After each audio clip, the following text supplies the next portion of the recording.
কোন শব্দ হবে ন দিয়ে? পুতুল না বই না মাছ? এটা কিসের ছবি? মাছ বানান কি?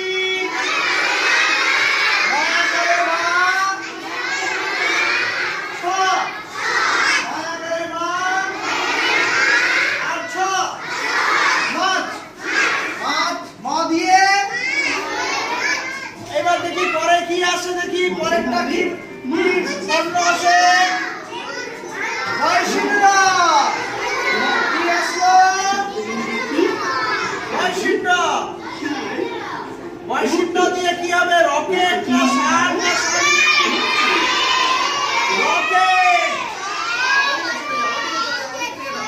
রকেট বানান কি?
চলেছে মুক্তি তুলে,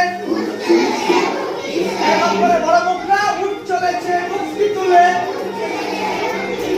উঠ চলেছে মুক্তি তুলে।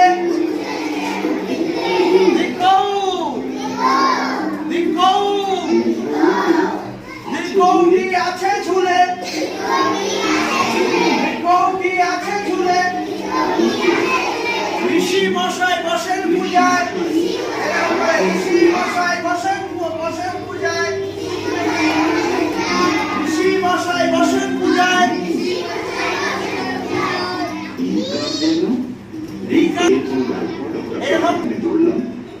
কাঠবিড়ালি পেয়ারা খায়,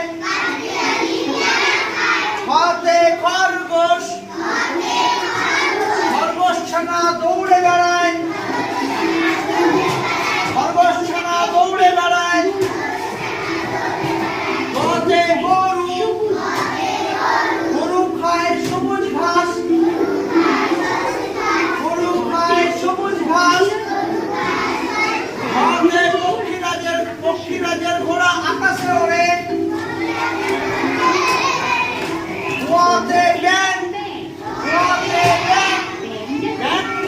বর্ষাকালে, বর্ষাকালে। চশমা, চশমা পড়ো রোদে গেলে, চশমা পড়ো রোদে গেলে। ছাগল, ছাগল ছানা লেজ নাড়ে, ছাগল ছানা লেজ নাড়ে। জতে জাহাজ, জাহাজ চলে ঢেউয়ে তালে, জাহাজ চলে ঢেউয়ে তালে। ঝড়ে ঝড়, ঝড় ঝড় বৃষ্টি স্রষ্টার সৃষ্টি। মিয়াতে মিয়া, মিয়া সঙ্গে মিয়ার ডাকি, টিয়া পাখির ঠোঁটটি লাল, টিয়া পাখির ঠোঁটটি লাল। হতে ঠান্ডা, শীতকালে ঠান্ডা লাগে, শীতকালে ঠান্ডা লাগে। দশের ডালিম, ডালিম গাছের মৌ, মৌ মানে মৌমাছি। হতে ঢাক, হতে ঢাক, ধুলি বাজায়।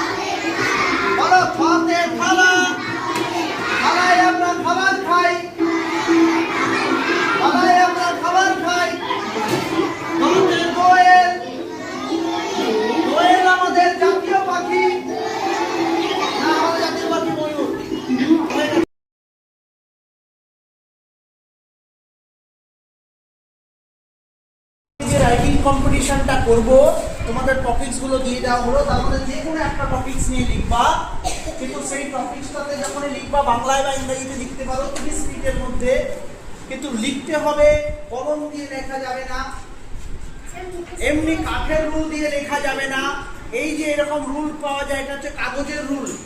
কাগজ, আমরা যে কাগজগুলো ফেলে দিই, সেই কাগজ ফেলে দেওয়া কাগজগুলো দিয়েই কোম্পানি থেকে রুল তৈরি করেছে। সেই রুলটা কেন ব্যবহার করতে বলা হচ্ছে, তার কারণটা হচ্ছে যে আমাদের যে রুলগুলো দোকানে কিনতে পাওয়া যায় সেটা হচ্ছে কাঠ দিয়ে তৈরি। তো এক একটা রুল তৈরি করতে গেলে গাছ কাটতে হয়, কাঠ পাওয়া যায় গাছ থেকে, তাহলে গাছ কাটতে হবে, গাছ যাতে কম কাটতে হয়। এই কাগজের রুলে গাছ কাটতে হয় না, কাগজের রুলেও গাছ কাটতে হয়, কাগজও গাছ থেকেই আসে, পাতা থেকে বা ছাল থেকে আসে, কিন্তু সংখ্যাটা কম, তাতে গাছ কাটার পরিমাণ আমাদের এখন হচ্ছে বিশ্ব উষ্ণায়ন চলছে, গরমের সময় চলছে, গরম বেড়ে যাচ্ছে, হচ্ছে পরিবেশের ভারসাম্য নষ্ট হচ্ছে, বৃষ্টি কম হচ্ছে। তাহলে পরিবেশকে রক্ষার জন্য আমরা পেপারের রুল দিয়ে কম্পিটিশনটা করব, যাতে আমরা পেপারের তৈরি রুলটাকে আমরা ব্যবহার করি। ঘটনাটা বুঝতে পারলা? দোকান থেকেও তোমরা যখন কিনবা তখন রুল পাওয়া যায়, পেপারের তৈরি রুল, সেই রুলটা ব্যবহার করবে, তাতে গাছ কাটাটা আমরা কমবে। শুধু আজকে নয়, এরপরেও যখন রুল কিনবা তখন কাগজের রুলগুলোকেই কিনবা, তাতে কি হচ্ছে, আমাদের পরিবেশের ভারসাম্য ঠিক থাকবে, গাছ কাটা কমবে। প্লাস্টিক কি ব্যবহার করা উচিত? প্লাস্টিক ব্যবহার করা উচিত নয়, প্লাস্টিক কত ক্ষতি করছে। প্যাকেটের খাবার খাওয়া উচিত? প্যাকেটের খাবার কোনো না কোনো প্লাস্টিকের মধ্যেই র্যাপ করা থাকে, অনেক দিন থেকে পড়ে থাকে, যেটা আনহেলদি ফুড। এগুলোকে আমাদেরকে মানতে হবে, বেশি বেশি করে গাছ লাগাতে হবে। একদিন আমরা স্কুলে লাগিয়েছি, বাড়িতেও তোমরা লাগাবা, বেশি একটা গাছকে একজন মিলে একটা করে গাছ লাগিয়ে নিজে নিজে ওটাকে বড় করবা। এই জিনিসগুলো তোমাদেরকে করতে হবে, বুঝতে পারছো? তোমাদের এই পরীক্ষাটা আমাদের রাইটিং কম্পিটিশন, মানে হাতের লেখা তোমাদের সুন্দর করবার জন্য এই কম্পিটিশনটা, যেমন তেমনি পাশাপাশি পরিবেশের ভারসাম্য রক্ষা করবে এই কাগজের রুল, ঠিক আছে? এই জন্য আমরা করছি। আর পরেও রুল কিনবা, এই কাগজের রুলই তোমরা বেশি করে ব্যবহার করবা, কেমন? ঠিক। 5 নম্বর পয়েন্ট, আমার প্রিয় ফুল। তোমরা ছোট, লিখে দিলাম। এদিকে দেখো বাচ্চারা, কালকে যে রাইটিং কম্পিটিশন হবে, সেই রাইটিং কম্পিটিশনে দেখো 1 নম্বরে কি লিখছি বলো তো দেখি? আমাদের গাছ, তারপরে আছে আমাদের বিদ্যালয়, তারপরে আছে আমাদের শিক্ষক, আমার ভালো বন্ধু, আমার প্রিয় ফুল। 5টাই লিখতে লাগবে না, একটা, যে কোনো একটা সম্বন্ধে লিখতে হবে। রাইটিং কম্পিটিশনে ভালো লেখা হলে পরে তাহলে তোমাদের পুরস্কার পাবে, যারা খুব সুন্দর হাতের লেখা হবে তারা পুরস্কার পাবে, কেমন? যে কোনো 30 মিনিটের মধ্যে লিখতে পারবা, 30 মিনিটের মধ্যে, ঠিক আছে? কাগজ দিয়ে দেওয়া হবে, আর বই ক্লাসের মধ্যে চলবে, হঠাৎ করে এসে পরীক্ষাটা হবে, কেমন? রেডি করো, কাগজের মধ্যে লিখে নাও, খাতার মধ্যে লিখে নাও, যাতে বাড়িতে দেখাতে পারবা। ডাক্তার, জটিল যত রোগ ব্যাধি সারাই সবার, গরিব দুঃখী আছো যত বোন ভাই, গ্রামে গঞ্জে চেম্বার আমার ফাঁকা রাখি তাই। শুনছেন কি বলছেন এই ডাক্তার বাবু? যেখানে কি না শহরে গিয়ে 3টের থেকে লাইনে দাঁড়িয়ে ডাক্তারবাবুর কাছে নাম লেখাতে হয় একবার রোগী দেখানোর জন্য, সেখানে কিনে ডাক্তারবাবু বলছেন আমাদের মতো গরিব মানুষদের জন্য নাকি তার চেম্বার তিনি সবসময় ফাঁকা রাখেন। পরে নিশ্চয়ই দেখা যাবে ঘুরিয়ে আমাদের নার্সিংহোমে নিয়ে গিয়ে গলা কাটার একটা নতুন সঙ্গী হবে হলো।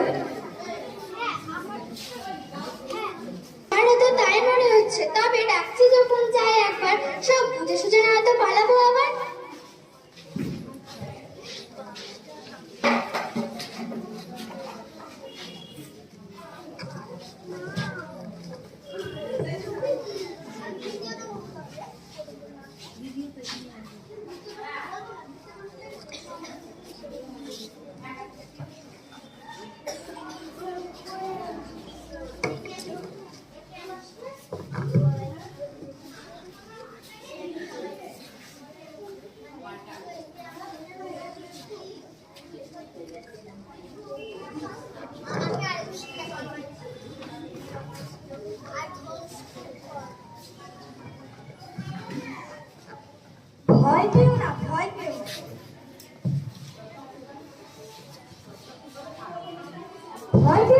ভয় পেও সরকারি হাসপাতাল, ভয় পেও না, থাকো নির্ভয়। সরকারি হাসপাতালেও এখন ভালো চিকিৎসা হয়, ওষুধপত্র দিতে চাই বিনে পয়সায়। আধুনিক উন্নত স্বাস্থ্য পরিষেবাই এখন আমাদের পরিচয়। আজকাল সব নার্সিংহোমে চিকিৎসা চলছে কারি টাকায়, তার উপর ওষুধের ফিস, ডাক্তারের ফিস দিন দিন বেড়েই চলছে। এই কারণে আমরা গরিবরা খুব অসহায় হয়ে পড়েছিলাম, ভেবেছিলাম আমরা হয়তো বিনা চিকিৎসাতেই মারা যাব। আপনি ভগবানের মতো এসে আমাদের বাঁচালেন ডাক্তারবাবু, মর্তলোকে আপনারাই ভগবান। জয় ডাক্তারবাবুদের জয়, জয় ডাক্তারবাবুদের জয়। ক্লায়েন্টের কাছে বাড়ায় না বিল, চোর ডাকাত খুনি অপরাধী তো এক চারে করি না মক্কানত। আমি একজন উকিল, ক্লায়েন্টের কাছে বাড়াই না বিল, চোর ডাকাত খুনি অপরাধী আছে না তো ন্যায় বিচারে করি না কখনো মাথা নত। বন্ধ চোখে নিরপরাধীরাও যে সাজা পান, তাই এখন আমার গোলা চৌকো কান, সব অপরাধীর স্থান এই জেলখান। হুজুর, আমি একজন বেকার, পরীক্ষা যথাযথ উত্তর দেওয়ার পর আজ 8 বছর হয়ে গেল আমি চাকরি পাইনি। কোর্টের মামলায় আটকে রয়েছে সব নিয়ম প্রক্রিয়া, কিন্তু আমাকে এই মামলায় বিচার দিয়ে আমার মতো অনেক যুবক যুবতীদের দয়া করে বাঁচান। হুজুর, আমি একজন অবলা নারী। একদিন আমাকে একলা পেয়ে রাত্রেবেলা কয়েকজন মদ্যপেরা তুলে নিয়ে গিয়ে আমার ওপর পাশবিক অত্যাচার চালায়। আমার হাতে পায়ে সারা শরীরে অনেক ক্ষতচিহ্ন ছিল। হাসপাতালে দীর্ঘদিন চিকিৎসার পর কোনো রকমে মৃত্যুর মুখ থেকে বেঁচে ফিরেছি। আমার এই সম্মানহানির জন্য আমার ভবিষ্যৎ জীবন অন্ধকারে ডুবে গেছে। অনেক দিন হয়ে গেল আমি কোথাও বিচার পাইনি। 10 বছর ধরে এই বিচার চলেছে। দয়া করে তাড়াতাড়ি অপরাজিতার মতো কড়া বিল পাশ করে দ্রুত ফাঁসির সাজা না দিলে ধর্ষকদের মনোবল দিনে দিন বেড়েই চলবে।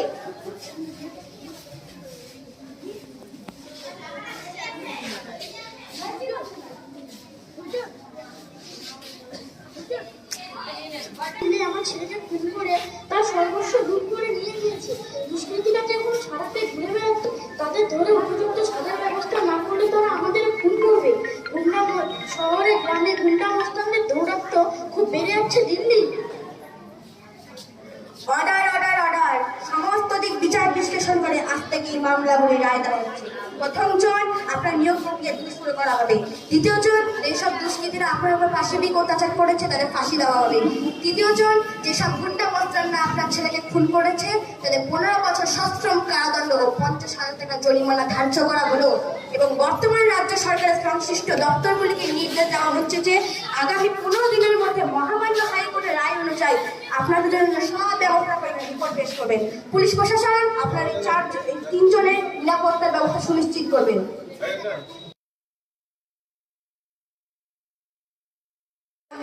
গণতন্ত্রের চতুর্থ স্তম্ভের মূল্য আমি জানি, বিক্রি করি নাই শিরদাঁড়া মেরুদণ্ড, স্বচ্ছ নিরপেক্ষতাই আমার মানদণ্ড।